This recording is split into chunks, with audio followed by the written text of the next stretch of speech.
জুজু নমস্কার, আসসালামু আলাইকুম। আঙ্কেল, আমি ভাইয়া বলতে পারলাম না, সরি। আমার বাবা আমাকে ভাই বলে ডাকেন, এই জন্য। আমি পারমিতা চাকমা, মাস্টার্সে চট্টগ্রাম বিশ্ববিদ্যালয়।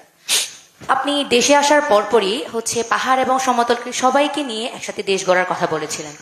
সেক্ষেত্রে বাংলাদেশ যেহেতু বহু জাতিভিত্তিক দেশ, সেক্ষেত্রে আমি একজন চাকমা নারী প্রতিনিধিত্ব করি এবং আমি আদিবাসী হিসেবে পরিচয় দিতে স্বাচ্ছন্দ্য বোধ করি। তো এক্ষেত্রে আদিবাসী সাংবিধানিক স্বীকৃতি, ভূমি অধিকার এবং ভূমি নিয়ে যে পার্বত্য চট্টগ্রামে বহুদিন ধরে টান টান উত্তেজনা, উদ্বেগ এবং নাগরিক নিরাপত্তা এবং আমাদের নাগরিকদের রাষ্ট্রীয় অংশগ্রহণে আপনার দলের ভূমিকা কতটুকু থাকবে, এবং পাহাড়ি তরুণদের শিক্ষা, চিকিৎসা, স্বাস্থ্য ক্ষেত্রে এবং সরকারি চাকরির ক্ষেত্রে অংশগ্রহণ কিভাবে জোরদার করবেন, বা আমাদের ক্ষেত্রে স্কিল ডেভেলপমেন্টের কোনো কিছু বিষয় আছে কিনা, আমি জানতে খুবই আগ্রহী। ধন্যবাদ।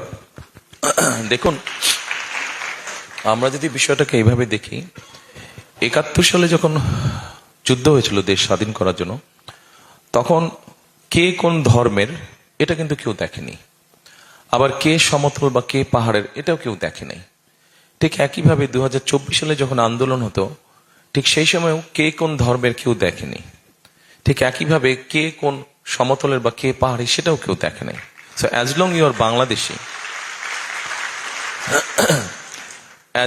বাংলাদেশি, একজন সমতলের আপনার মতন তরুণ প্রজন্মের সদস্য যেই সুবিধা পাবে, পাহাড়ের অঞ্চলের মানুষ হয়ে আপনি সেম সুবিধা পাবেন। আপনার যোগ্যতার ভিত্তিতে আপনি যাবেন। কারণ আন্দোলন যখন শুরু হলো ২০২৪ সালে, এটা তো কোটা প্রথা বাতিল দিয়ে শুরু হয়েছে।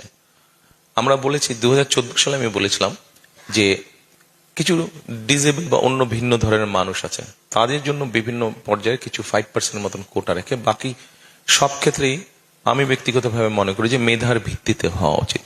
সেটা সমতলই হোক, সেটা পাহাড়ই হোক। হ্যাঁ, সরি, কেন হবে না? আপনি বাংলাদেশি না? আছে,